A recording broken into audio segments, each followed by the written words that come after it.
Hey, what's up, guys, and welcome to episode 38 of Talk4, the quickfire podcast where we ask four great questions to unique and interesting people. Behind the mic today is your host, Louis Scopian, that's me, and our special guest for today, Mark Keller, who's going to be answering some questions today. Mark, please say hi, introduce yourself, and give us a quick rundown of who you are and what you do before we shoot some questions. Sure. Hi. Happy to be here, Louis. Thanks for having me. My name is Lieutenant Commander Mark Keller, United States Navy, retired. My fighter call sign is Slider. I spent 4 years on active duty in the United States Air Force and as an electronic warfare technician, and 16 years on active duty as a naval flight officer. So I am not a pilot. I'm not Maverick. I'm Goose. I'm the brains in the back. Uh, Damn. but yeah, so I flew the F-14 Tomcat for most of my career and finished up in the F-18 Super Hornet. Damn, that's such an impressive career. Jeez, I mean, I've only heard about you recently, but before the podcast, I get to have a good look at all the people that guests on my show, and damn, you've done some amazing things. I can't wait to ask a few questions. I've got some really good ones lined up. So, if you're good to crack on, should we get into question number one? Bring it. Let's do it. Right. So, for the first question, tell me about your backstory. How did you get into flying in the military in the first place? What was your inspiration behind it? And what was it like, the experience as a military pilot?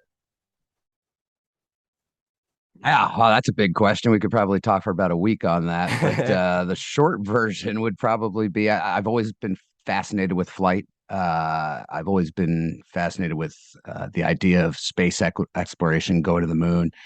The Apollo program was still going on when I was a little kid, and I watched a lot of Lost in Space and I Dream of Jeannie and stuff like that. Major Nelson was a big hero of mine. Um, my father was a private pilot, and we used to go to air shows when I was a kid, and I always loved that stuff. So I've had the bug since I was very, very small. Yeah, how did I get there? Well, I was enlisted, like I said, in the United States Air Force uh, as an electronic warfare technician. Um, and that got me close to it. So I was around, I was stationed in South Korea back in 87, 88, where we flew A-10s. Um, and we flew U-2s out of Osan Air Base, a little bit south of us, and all that stuff. So I was real close to it, and I got to know some guys who were pilots, and I decided I wanted to do that. Um, Tried to get an ROTC scholarship and didn't make it. So did my 4 years in the Air Force and got out and went to work and worked my way through engineering school. I got a degree in electrical engineering, and because of my background in electronic warfare, I had a security clearance and I had some knowledge of radar technology. So when I was there, I got a job working in something called the Electronic Communications Lab at the University of Florida. It had absolutely nothing to do with communications. That was a cover story that dates all the way back to World War II, where they were doing some early radar research with the Army Research Lab and MIT Lincoln Labs. So what we were doing at that time was we were doing some early work on ground penetrating radar. We were doing some work on radar proximity fuses for artillery shells. And the big daddy was we were doing some of the early work on automatic target recognition for the longbow fire control radar on the Apache helicopter.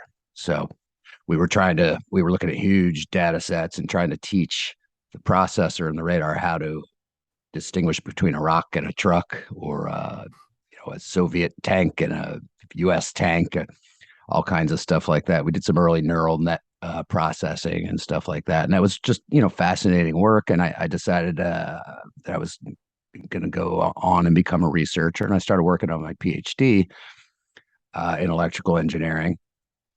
But there was a thing, this bug was still there from when I was a kid, and I spent, Monday through Friday, I was in the lab doing research work. And on the weekends, I was jumping out of airplanes. So I was a free fall photographer. As a self-financed college student, I had to make some money doing it if I was going to keep that habit up. So I did a few videos every day and got a few fun jumps in there. And so there was a stark contrast between these two lives. One was action-packed, fun and excitement. The other one, though intellectually satisfying, was fairly low key. And one day I just got a bug and pushed my chair back and said, you know what? Is this really what I want to do with my life? And so I took a moment and said, what's the coolest thing in the world? Uh, and I went back to where I was when I was a kid, worshiping Major Nelson. And I said, I want to be an astronaut. So I started poking around. I figured out how do you get to be an astronaut? So the best way, or the source, at least at that time, the largest source of astronauts for NASA was Navy Test Pilot School. So I got out a phone book. I said, called up the Navy and I said, hey, I want to fly those F-14s. Of course, I'd seen Top Gun, so that was a factor in there too. But I said I wanted to fly those F-14s, and they laughed and said, "Well, there's a couple things you have to do first." Of course, I was 24 years old at that point. I wasn't aware that I couldn't do everything I wanted to do, but I got through the process. They tried to send me to nuke school. I wasn't interested in that. I wanted to go fast and fly high and make my way to test pilot school. So everything worked out. I got into the F-14 and off I went. Damn, there you go. I mean, that's a hell of a career you've had there already. And I mean, it's nice that you got to fulfill that childhood dream though. But I mean, in terms of the astronaut thing, is that still on the table for you? Are you planning to go to the moon at some point soon? What's the crack with that? Well, if Elon calls me up, I'll jump in whatever he wants to put me in. Absolutely. Yeah, I'd still love to do that. Life happens as my career went along. Um, my first deployment aboard the USS Theodore Roosevelt happened in the early spring of 1999 when the Kosovo conflict kicked off. We were the only aircraft carrier involved in that conflict, and I was the new guy, along with a couple other my buds. But we went there and we were at war. They had, fourth generation Soviet anti-aircraft defenses, and they shot at us a lot. We were hauling ass and pulling G's and trying to stay alive and hunting down Serbian armor and artillery pieces and all this other stuff. And notable in that conflict is it's the only one in history where air power alone has driven an invading force out of a country. So I was it was an exciting time, a lot of action, a lot of stress. Um, uh, and I'm proud to have been a part of that. That was quite an experience. And during that, we dropped an awful lot of laser guided bombs. So back in those days, we didn't have those tactics really highly developed. We kind of made a lot of stuff up as we went, and there's a lot of trial and error. But I became an expert on those weapons.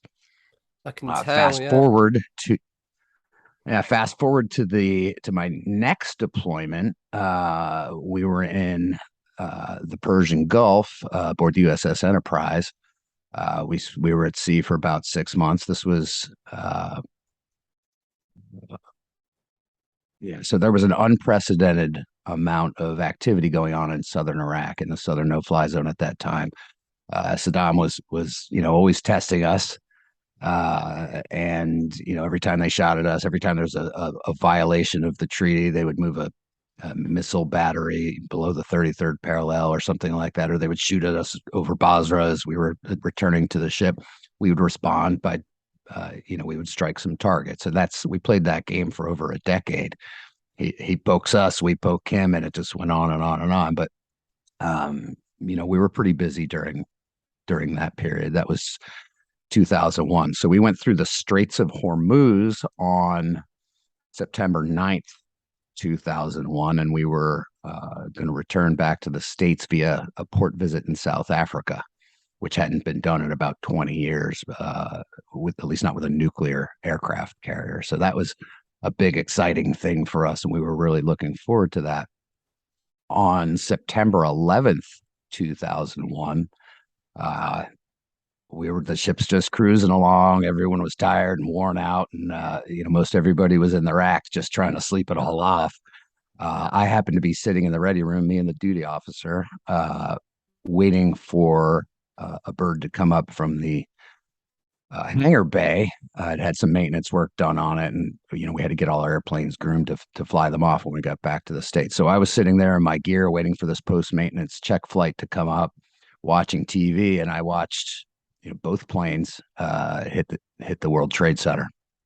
Mm. Um, yeah, a little different than most people's 9/11 story, but we were Yeah. right there. We were steaming south, probably off I'm guessing we were southern tip of Somalia at that point. We were in the northern Indian Ocean. Within 3 minutes, the ship turned around. Uh, like most people, when that second airplane hit, we knew something intentional was going on, and we turned the ship around within 3 minutes. Yeah. We could have flown strike missions into Afghanistan that night if it wasn't for the diplomatic requirements. We had to get overflight of Pakistan, and we had to get some tankers into there and all that stuff. So we sat around for a couple of weeks getting intel briefs, strike planning, doing all of that. But then we flew uh, along with another carrier that came over from Japan, we flew the first strike missions into Afghanistan. Wow. I mean, you've done so much stuff, and it's nice to hear that perspective as well. I mean, it was a year before I was born in 2002, all that happened, but yeah, I can imagine it sent shockwaves throughout the whole world, didn't it? And it's great that people took it that serious, and they still do nowadays. It's such an important time to remember. And I want to ask as well, you haven't answered this, but where did Slider come from? Well, what the call sign? Is there a little bit of a story behind that? What's going on here? Yeah, there's a little bit of a story. A lot of people have much better call sign stories than I do, but I can tell you that the common thread is that it's always poking in the eye. There's always something stupid you did or something you reacted badly to, and when they see that you don't like it, then they smack it on you, and it sticks. Yeah. Um, uh, mine has absolutely nothing to do with the movie Top Gun. I actually inherited my call sign from one of my instructors when I was down in Pensacola. His call sign was Slider, and he happens to be my doppelganger. Um, and he and I didn't see eye to eye on some things while I was going through training. So when I got my wings and I headed up to Oceana to go through the F-14 training squadron there. Some of his old squadron mates saw me when I walked in, literally the day I walked in the door, saw me. And, as is customary in that field, they looked me up and down and walked in circles around me and said, is that him? Is that him? And, they were messing with me. They could see that I was getting steamed. And they said, hey, do you know this guy? And they said his name. And I said, I hate that guy. And that blew it for me. So here I am, was that 25 years later and people still call me Slider. I got used to it. There's much worse call signs I could have had.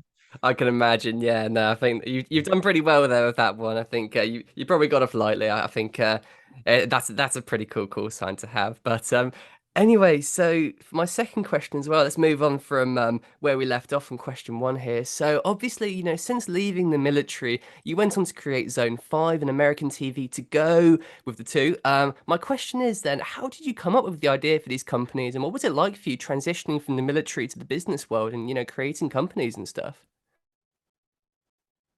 Oh yeah, that's a great question. And getting, especially after spending 20 years on active duty, that transition to civilian life is a difficult one.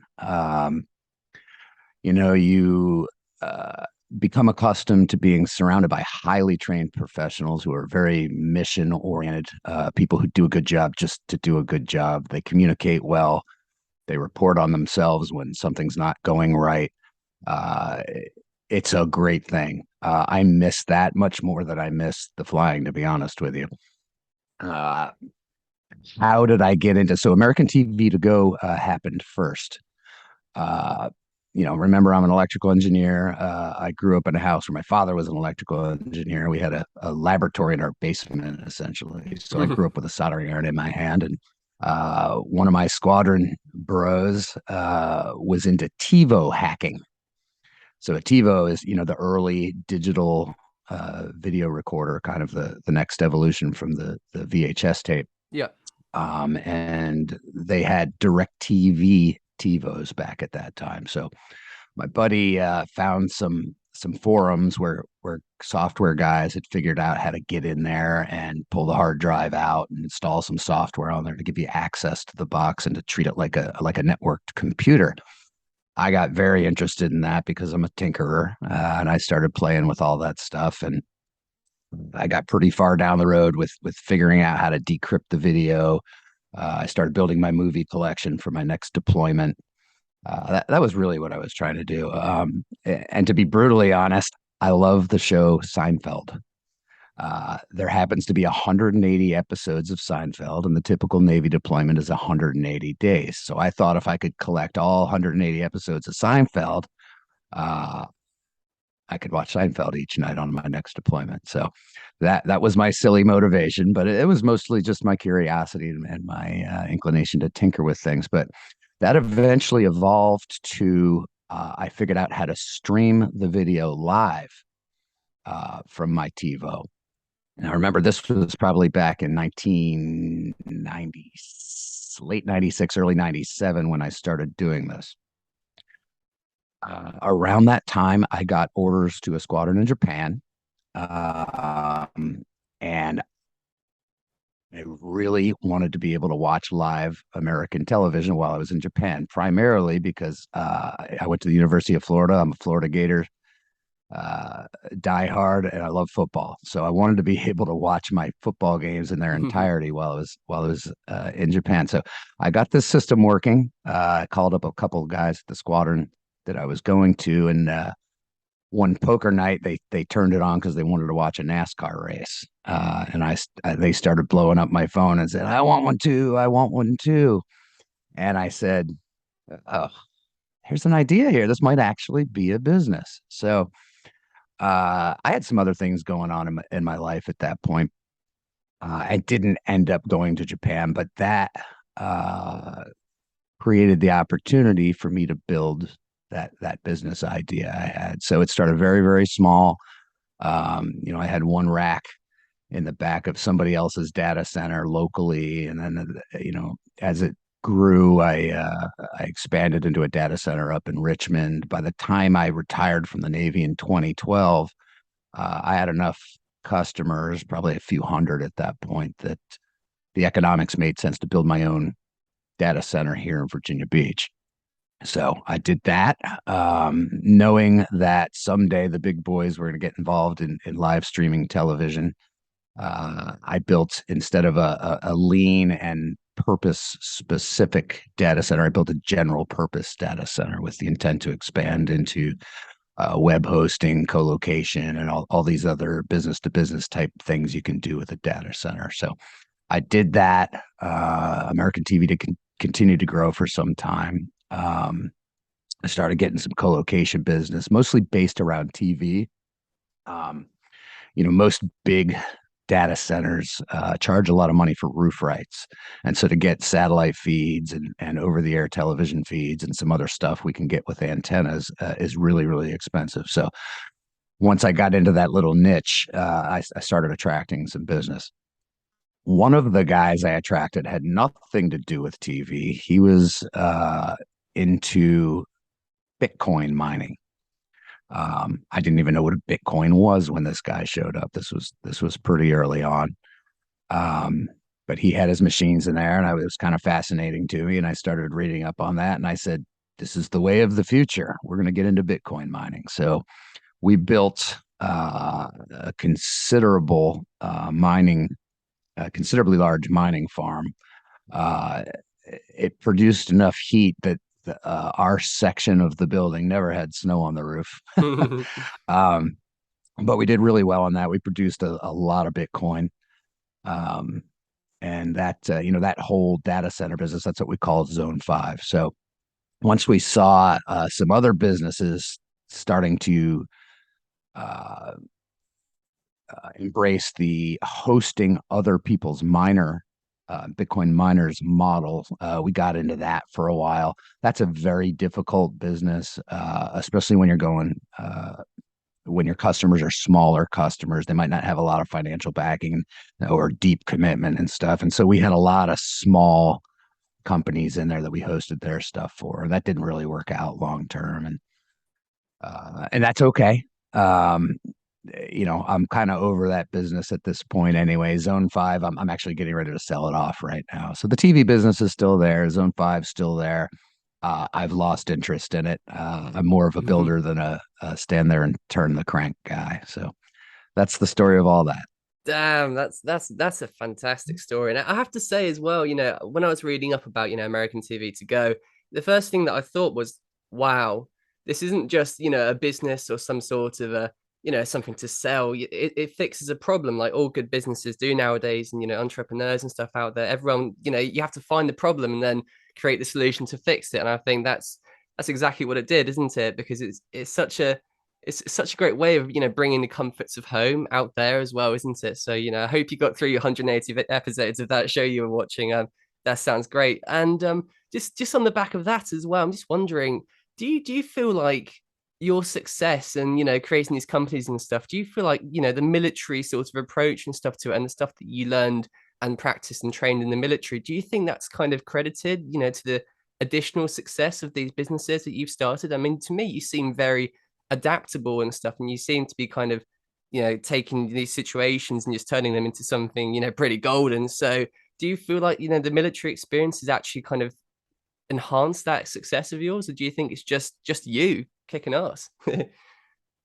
Uh, obviously you've got to be a confident fellow to even pursue getting into fighter aviation. So, some of it, if you're asking the chicken egg and egg question, there's some egg in there, but uh, definitely being in that environment where you are constantly under extreme pressure to perform, often under resourced, and with a mission that must not fail no matter what. It forces you to be creative. It forces you to be resilient, to innovate, and to just not give up. So, yeah, you learn a lot of toughness, especially as a combatant, when you serve in that way. So, yeah, that had a lot to do with it. Brilliant. Right. Well then, so to move on to question number 3 then, let's talk about, a bit more about the kind of experience you have for, the next generation of pilots. So for the next generation of the fighter pilots, who want to get into the military and get flying, what tips do you have for them early on in their career to progress fast? And also, what are some of the danger signs that to look out for, when it comes to stress and trauma and that side of things that could also, maybe be prevented if it gets recognized and seen early on by them? Right. Yeah. And I think you just tipped your hand on question 4 there, but uh, yeah, we can talk about that. First of all, you have to do well in school. You have to take your education seriously. You have to prove that you can set a long-term goal and that you can meet all the intermediate steps to achieving that goal. So, you have to demonstrate that you can keep your eyes on the horizon and pursue relentlessly. There are plenty of guys who hop into these airplanes who are history majors. Um, I think some technical background is helpful. If you're a guy like me who likes to take cars apart, work on engines and build things, that's a good thing too, because these airplanes are incredibly complex. You have lots of systems that you need to understand in depth, because when you're airborne, there's generally nobody there to help you. If you have a problem with your airplane, you've got to understand what the systems are and how to survive all of that. So, if you're inclined to that sort of thing, that's a big plus. The education's a big plus. I would also say some athleticism is helpful. Uh, if you can't pull G's, pulling G's in an airplane, when you're pulling 7, 8 G's, I'm a 200-pound guy. If I pull 7 G's, I weigh 1,400 pounds. And if I'm in a dogfight, my head, weighs 120 pounds. I've got to twist around and see behind me. I've got to be able to activate controls inside the cockpit and all that stuff with all that extra weight. So I would say a fella should take his physical fitness very seriously. And I think the last thing is you just got to have a burning desire to do it. There's a lot of bars to hop over to get there, particularly if you want to get into fighter aviation. There are many, many filters you have to go through, not only in the process of getting accepted to the training pipeline, but just surviving it. You need to be ready to take criticism. You need to have a thick skin. As a matter of fact, you need to welcome criticism because that environment is all about brutal honesty. And the reason, we're so good at it is because we call each other out all the time and we get used to inviting critique and what could I have done better here every time you do something. So if you have that kind of personality that can endure some some tough things you have to hear once in a while, it's really going to serve you well.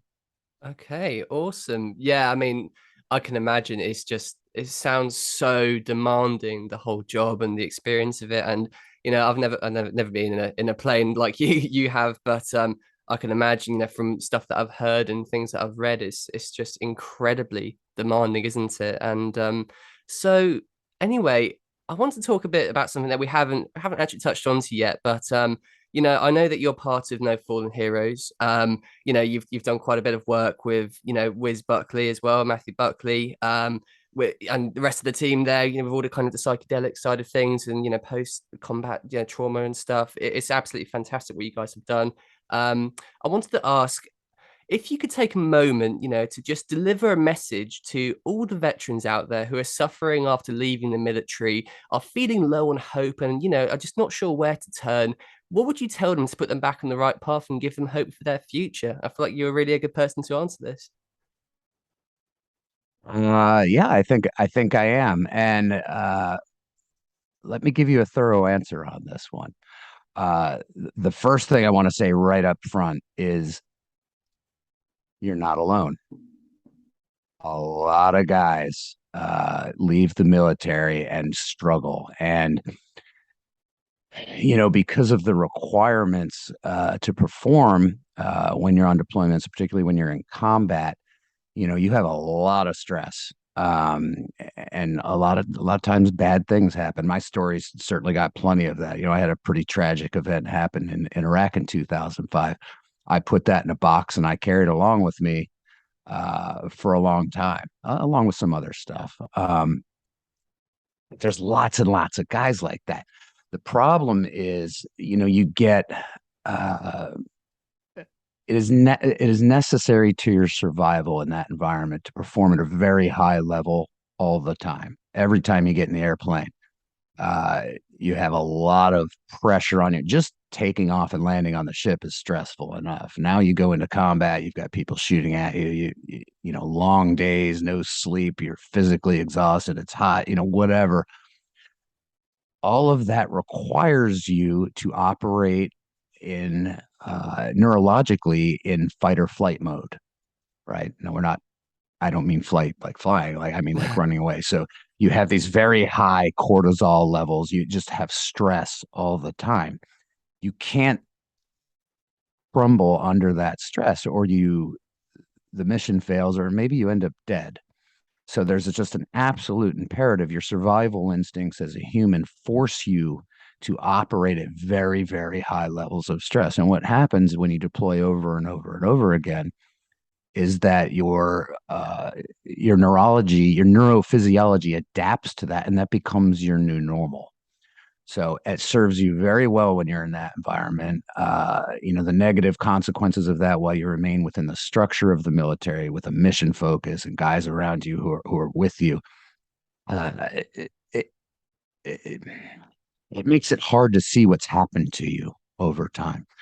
So when you get out and you're still operating at that very, very high level, doing something like starting a new business, you can succeed brilliantly at that because you're still in combat.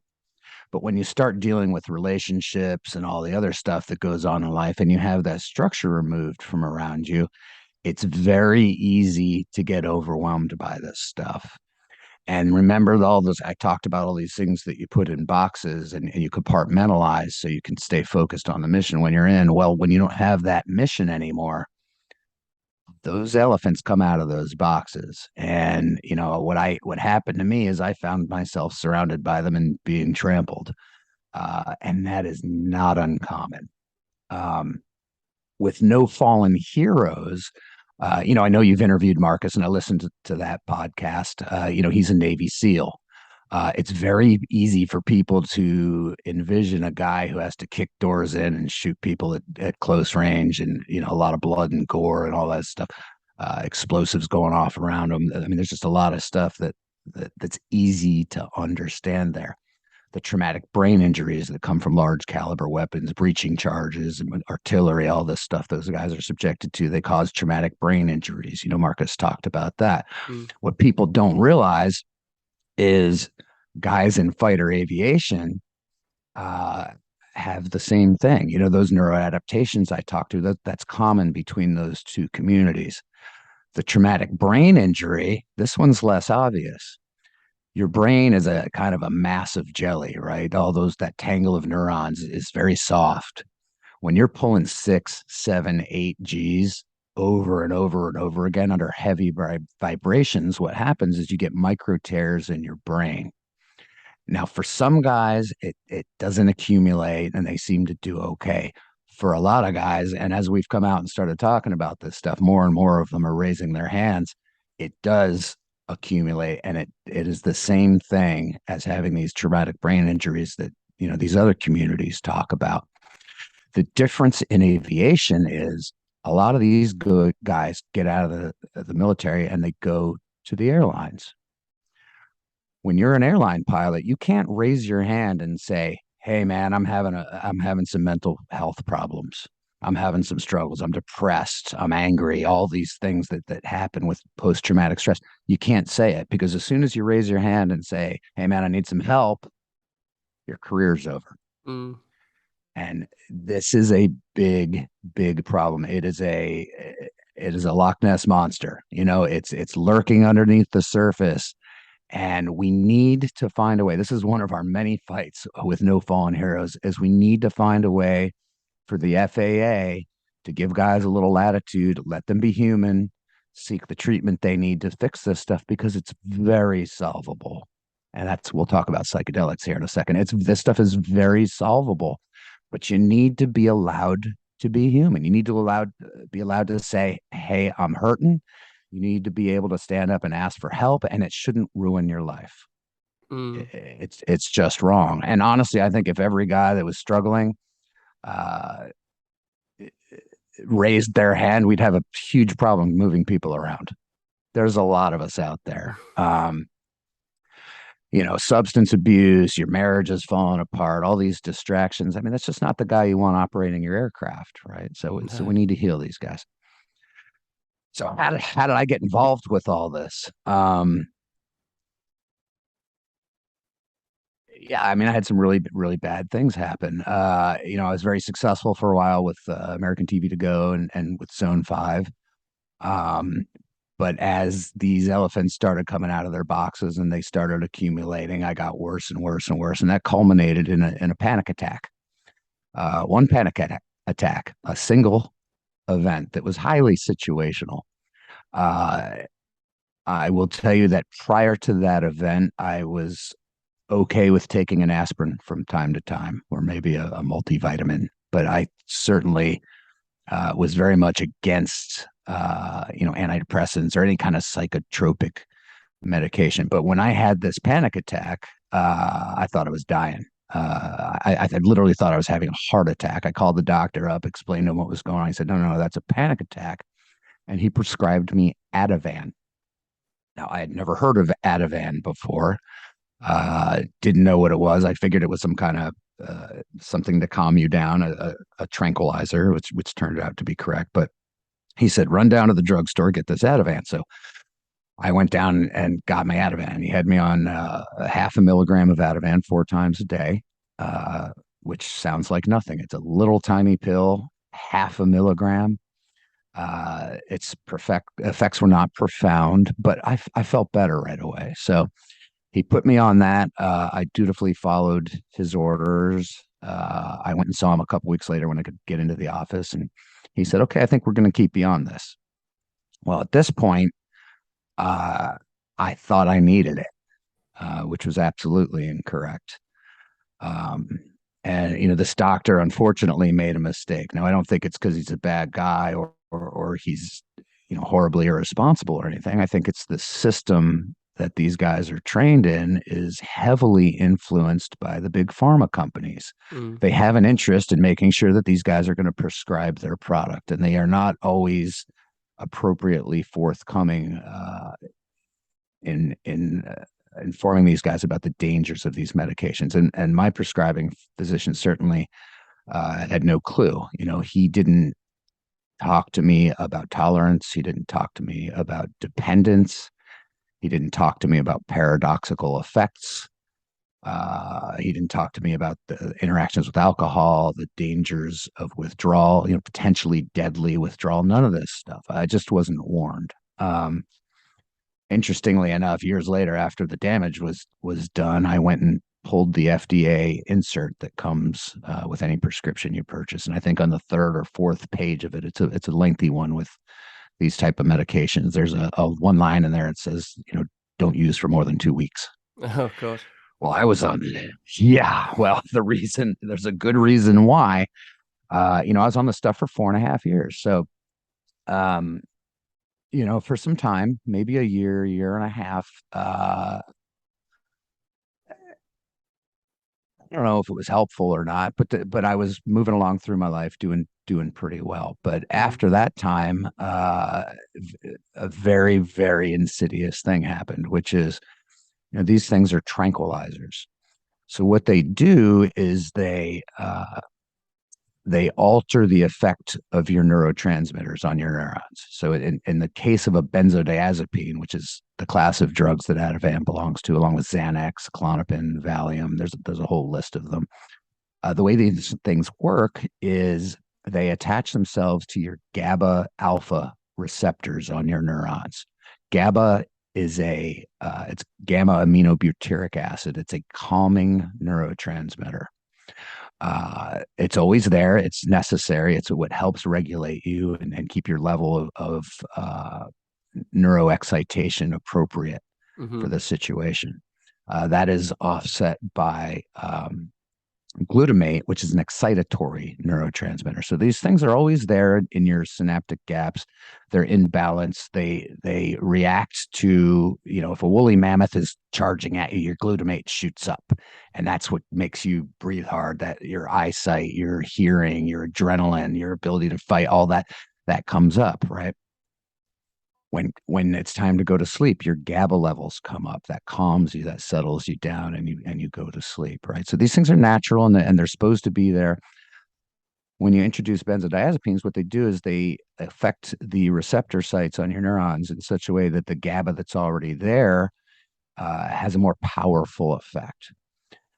So what your body does is, especially if you're relatively healthy, if you have a robust physiology, your body is always going to try to return to homeostasis, that point of balance where these things are appropriate for you. And so when you're taking these benzodiazepines for a long time, what your body does is it counteracts and it undermines the medication. It Right. counteracts it by producing more glutamate. So that's the excitatory neurotransmitter, right? It undermines it by shutting down GABA receptor sites.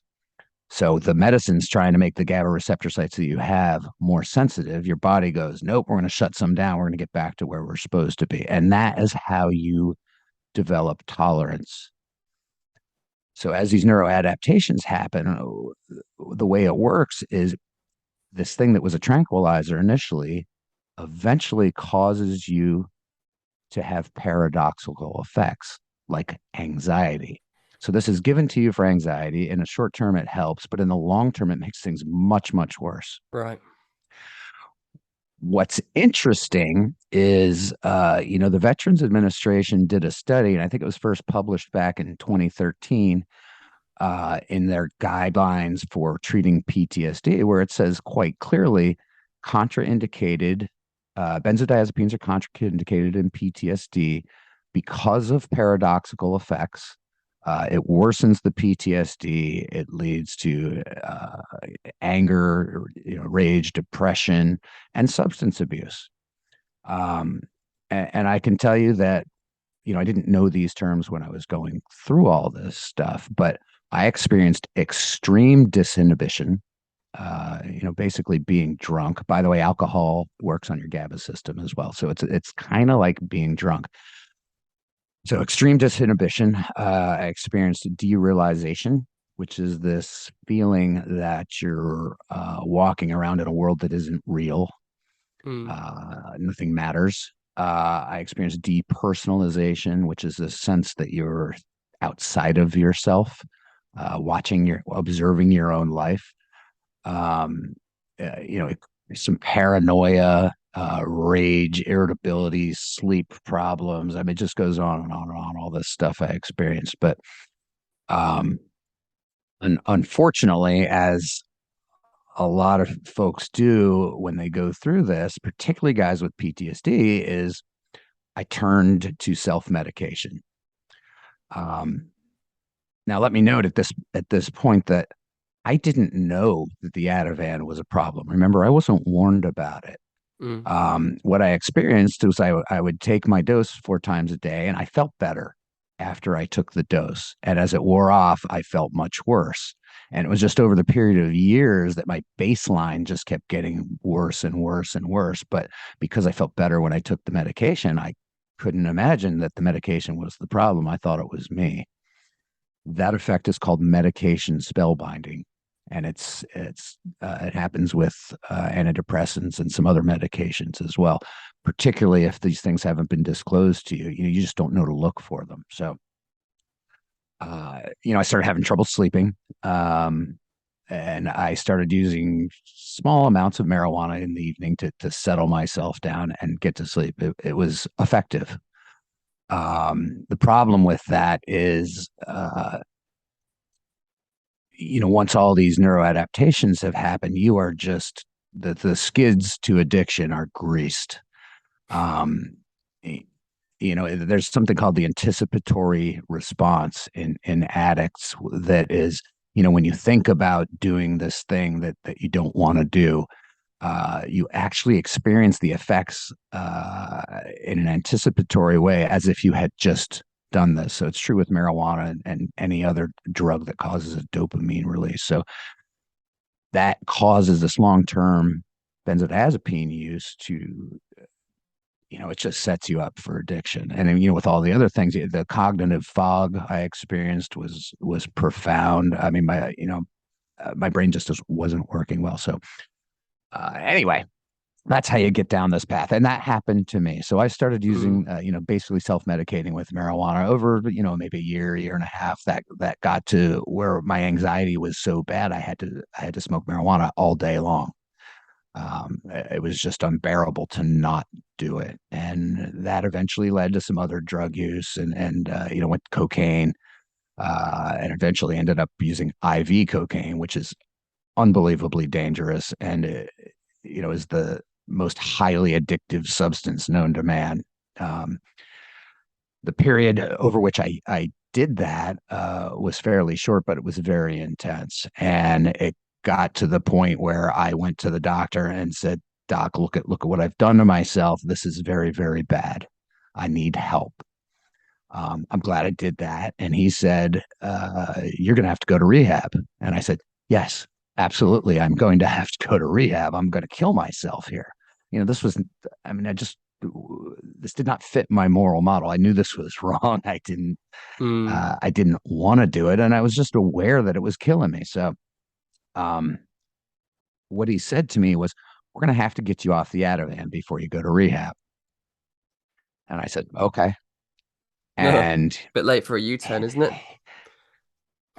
well, again, he didn't understand how dangerous the withdrawal from this stuff is. He essentially cold turkeyed me off of the Ativan. For some days afterwards, as this stuff worked its way out of my system, that extra glutamate that was there without the ability for my natural GABA to offset it actually gave me a lot of energy. I was out running like a madman. I mean, I could have run a marathon. I was working out. I was doing all this. I was running around, and that, it's like a runaway throttle. We talk about it in airplanes. Sometimes your throttles will get stuck and they'll go all the way up and you're just going faster and faster and faster.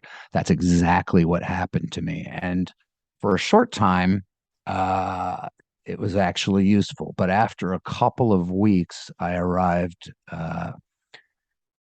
unfortunately, like anyone or like most people cold turkey off of this stuff, I arrived at a point where I was in acute withdrawal.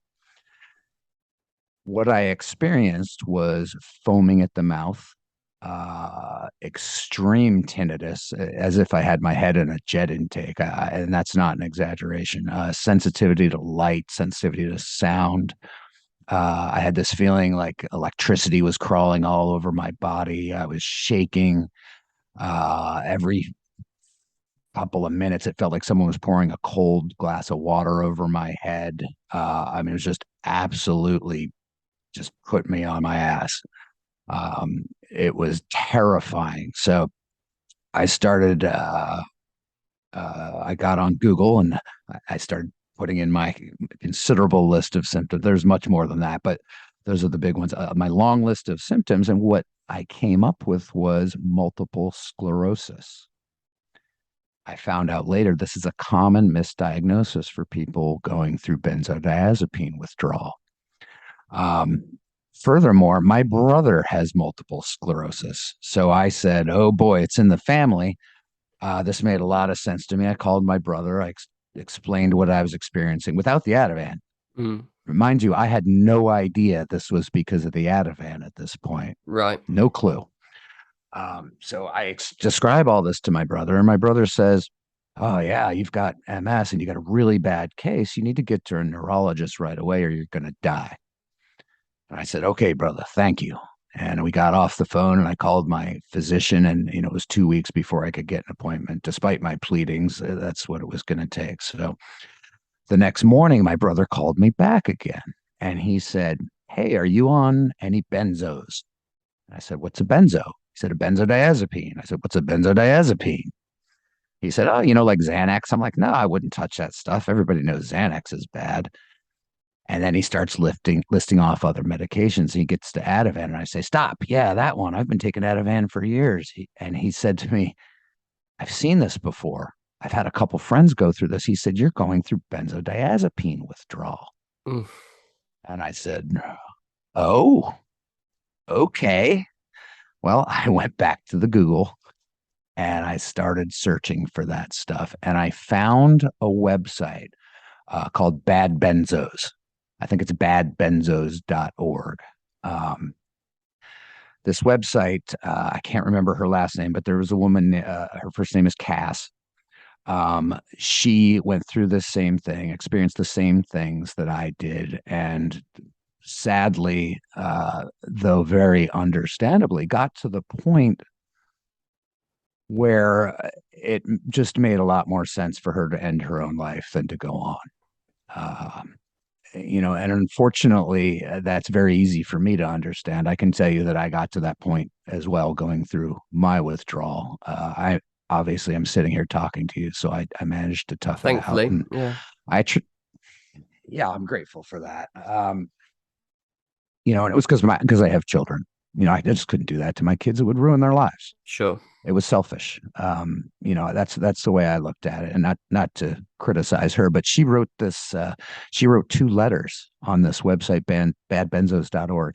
One letter is to her friends and family, and the lay people of the world, and another one is to medical professionals. And she describes very eloquently what she experienced, and when I read that, I was absolutely certain that I knew what was going on. So, I'm thankful to her for having done that, because it really helped me get pointed in the right direction. So, I called the doctor back. I called the doctor up and said, hey, I'm going through benzodiazepine withdrawal. And I described to him, everything that I was experiencing. He was mad at me because he was on vacation. So I called his office and I was very, very insistent because I thought I was dying. I finally got him and I explained all this stuff to him. He says, no, you're going, that's stress. It's just stress. Um, I called him back the next day and I was much more insistent about it. And because I knew it wasn't stress. And so what he came back with was he prescribed me Valium. Valium is another benzodiazepine. Oh God. Uh, yeah, right. And yeah, I said the same thing. So, my initial reaction was no way in hell I'm touching another one of these drugs. I had no idea what I was doing. He actually was correct to prescribe that to me, but I'll tell you how he was wrong in the way he did it. So, he said, "Hey, I'm gonna give you Valium." So I was on 2 milligrams a day of Ativan. He prescribed me 2 milligrams a day of Valium.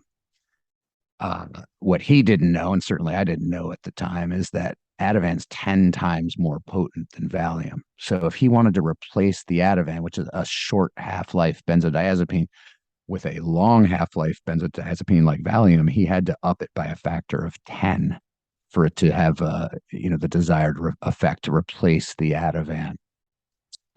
He didn't know this.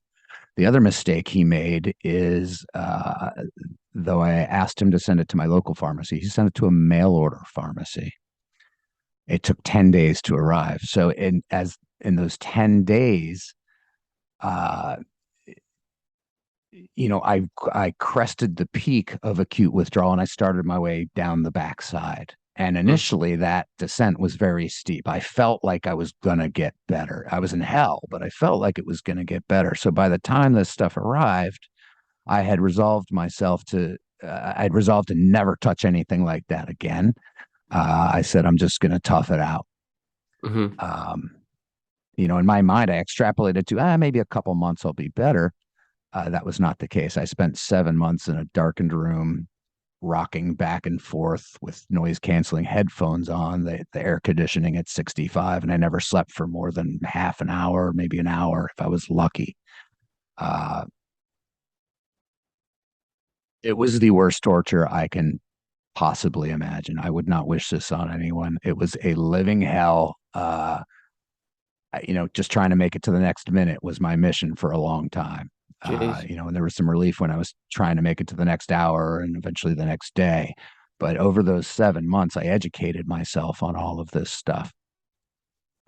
There's a lot out there if you can find the places to look. So as I learned about all the neurophysiology and the neurochemistry that I just described to you, I learned about that while I was sitting in there. I had nothing else to do. I couldn't go outside. I was pretty much useless. So when I could, I read and I figured all that out. And it turns out that the right way to wean someone off of a short half-life benzodiazepine like Ativan is to replace it with a long half-life benzodiazepine like Valium, and then you have to very, very, very carefully taper someone off. So some people can get off of it in a few months.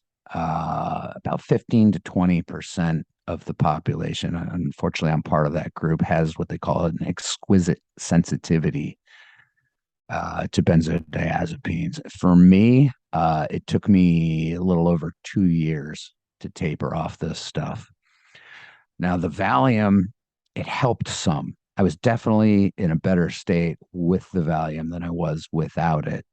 However, it was still excruciating. I spent about 2 years laying on my couch doing nothing.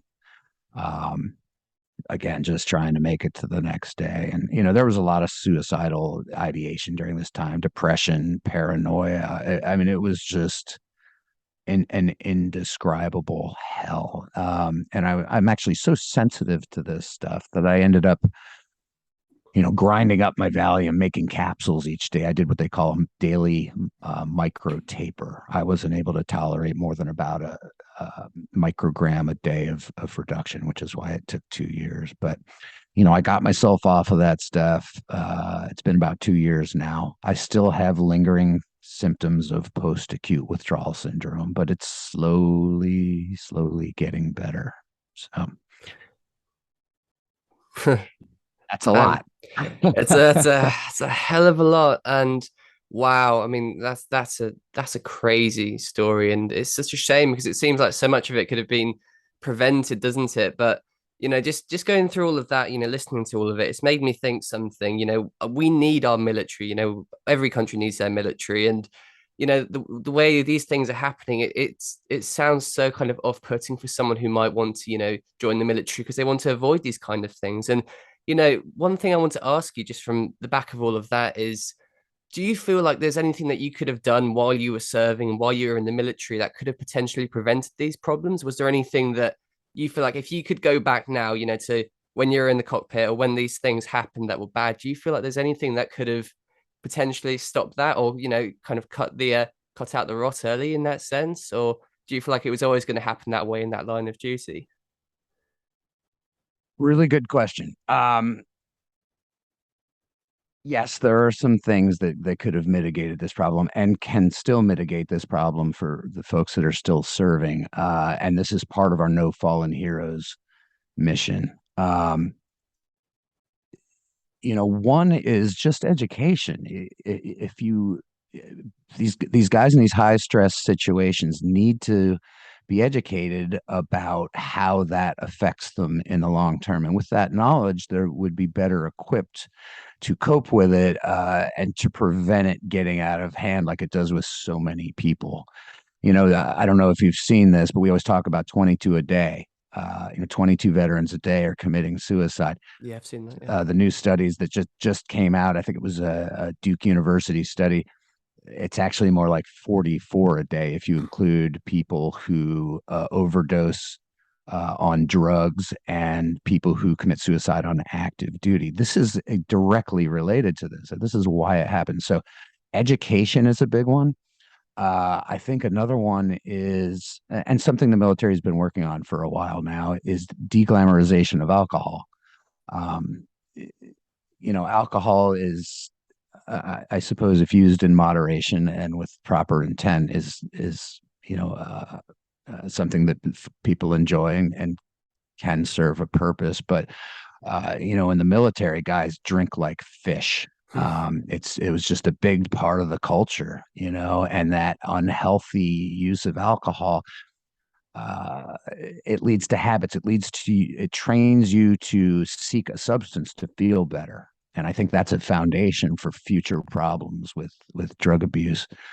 Another one is that when guys are coming out of a combat theater, they need a formal program that allows them to decompress. They need to face those traumas that they've put in boxes. They need to understand that there's a need to breathe. There's a need to release that tension, to pull their throttles back, to reconnect with their family and being a human. Mindful practices, yoga, meditation. I know it sounds crazy for hardened killers, but it's what they need to readjust to the real world that the rest of us live in. That would be very, very helpful. And the big one, and the one that's starting to get a lot of attention now, is psychedelic assisted therapy. I will tell you that when I was younger, I went to a couple Grateful Dead shows. I'd eaten some magic mushrooms and some stuff like that a couple times, but mostly, I would have said that's a party. And in my experience, it was at that time. And certainly while I was in the military, I didn't, do anything like that. But 10 years out,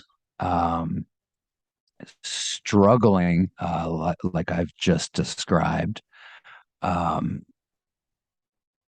it turned out to be exactly what I needed. And, God love Marcus Capone. And by the way, he wasn't the first guy to go do this. Jesse Gould with Heroic Hearts was doing it with ayahuasca for years. Marcus was, I think, the first guy. He's a SEAL. He went down and did the Ibogaine and 5-MeO-DMT, or the toad therapy, which is certainly a little bit of it's more of a heavy hitter than the ayahuasca is. The ayahuasca is enough for a lot of people, but for guys like SEALs who are just deep into these problems, it's appropriate to go with a more powerful medicine. So, he kind of blazed the trail for the SEAL community. I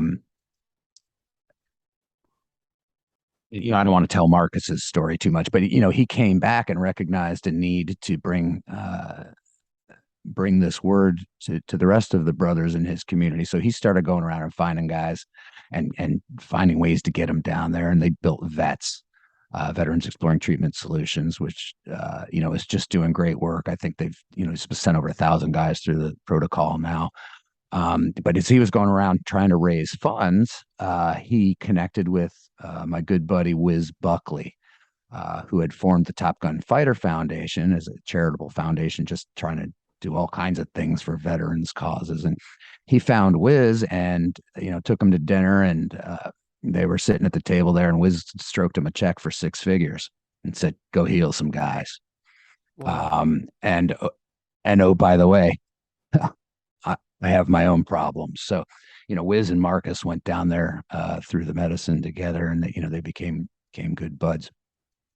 When Wiz came back, he reported his experience to the Top Gun Options group that he runs. So he teaches people how to do options trading. But one of my buddies was in that group, and he heard the story, and he came running to me and said, "Man, this sounds like something you need." Now, I was off the benzodiazepines at this point, but I'll tell you, all that trauma that was there from all the other things that had happened to me, it was still there. It was even worse. I had more trauma just from the suffering caused by the medication they prescribed to treat it. I mean, it was just a disaster. So, this guy recognized that, and he said, "Man, you got to hear Wiz's story." So I went on YouTube and I found Wiz's initial debrief, it was called. And he was just all excited. He'd just come back from this, and he's talking about all the healing he experienced. And I'll tell you, hearing it from Wiz is what opened me to doing it myself. Because like I said before, I would have said that's some, long hair hippie bullshit. Um, I just wouldn't have accepted that if I hadn't heard it from a guy like Wiz. So, this is true. This is why all these SEALs do it. They hear a guy like Marcus tell the story. They're like, "Okay, he's my brother. I trust him. I can do it." Same Yeah, thing it's with good to be Wiz. loud He's about it, another isn't fighter it? guy. Yeah, yeah. I mean, yeah, there's a lot of trust here because to go to do something, I mean, it sounds a little nuts.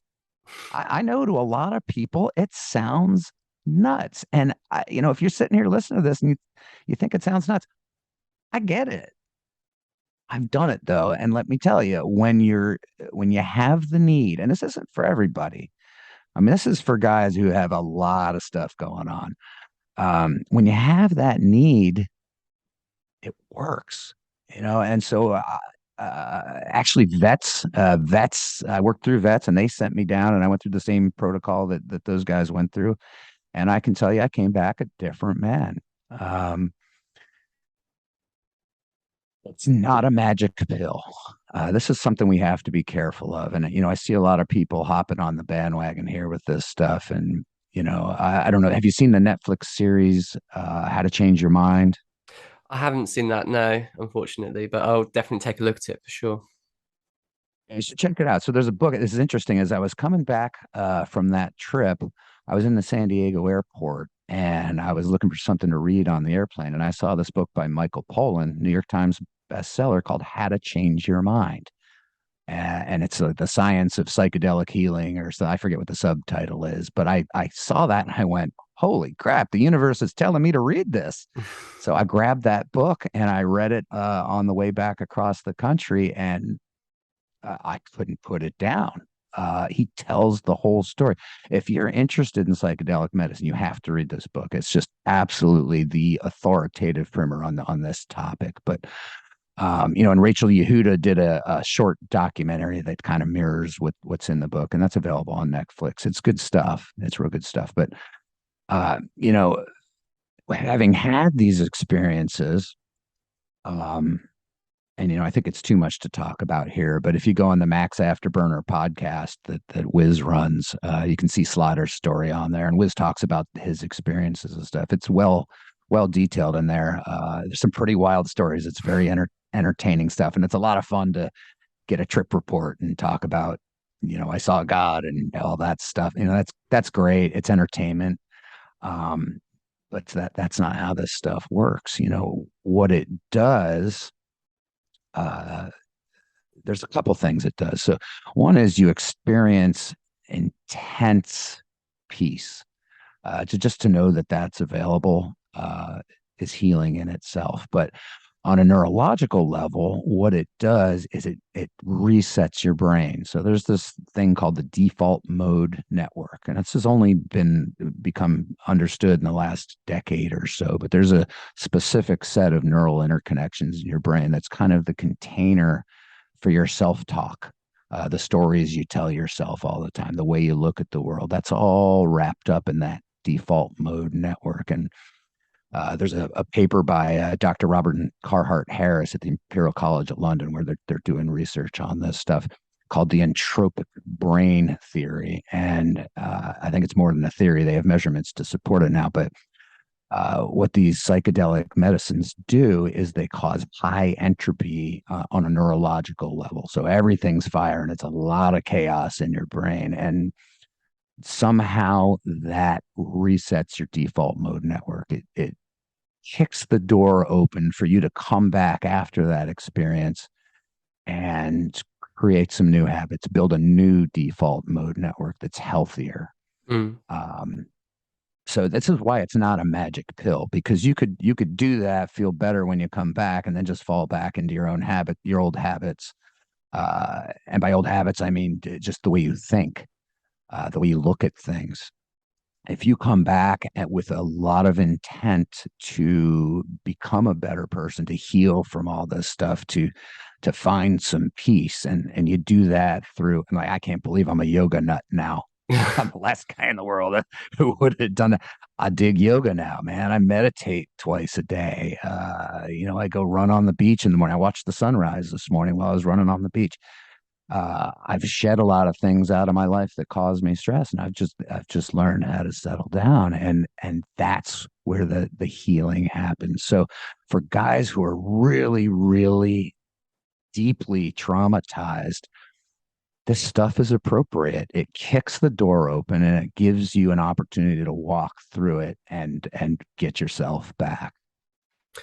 Well, there you go. That is a very well read answer, I think. And fingers crossed that someone gets to hear this, and I'll do everything I can to promote it. But I really hope that someone gets to hear this story, and it's so powerful. There's so much meaning behind it and stuff. And I just think that people need to hear it as well. And it's good that you're being loud about it too, because these kind of things, some people might find quite personal and stuff. But it's when you start to get kind of loud about it, making posts, starting pages and funds and charities and stuff like you guys have done, like Marcus did, like Wiz did, like you're doing, that's where people then start to realize, well, you know what, I'm not alone in this fight, am I? And I can start to reach out to people, and I can get help, and I can go down the same path. So yeah, no, credit to you for doing what you do, and for being loud about it and making sure to get it out there. I think that's a very powerful story, and I'm very, very happy for you that you're in a better place now. But hey, that is our 4 questions done for today. And before we wrap it up, it is time for what I like to call the shameless plug. So, Mark, feel free to take a minute and promote anything that you want people to have a look at, or just something that you believe in, or anything that you're working on. I'm sure you got lots on. Oh yeah, there's a lot. So shameless plug. First thing is just I'll repeat a message to anyone who's struggling with depression, anxiety, post-traumatic stress. You're not alone. You're not alone. The reason I mean, I just pulled my pants down here, right?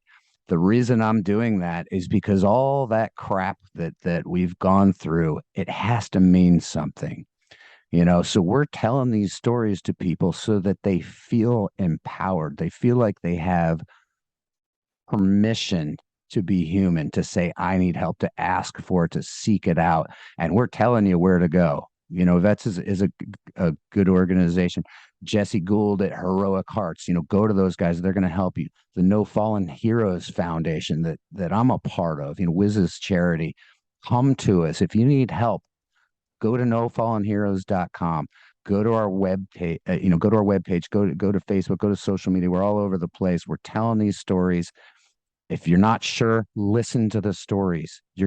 If you're someone who needs this kind of help, these things will resonate with you. Raise your hand, come to us. We will help you find some healing. And for God's sakes, if you're thinking about ending your own life, just don't do it. Raise your hand, reach out to us, please. I beg you. No more of this. We've got to make it stop. Brilliant. Thank you so much, Mark. That's a very powerful message. And hey, you know what? Thank you for your time and thank you for joining me today for the Talk4 podcast. It has been an absolute pleasure having you on. This has been awesome. Thank you, Lou. Yeah, a real pleasure for me too. I appreciate you helping us get it out there. Awesome.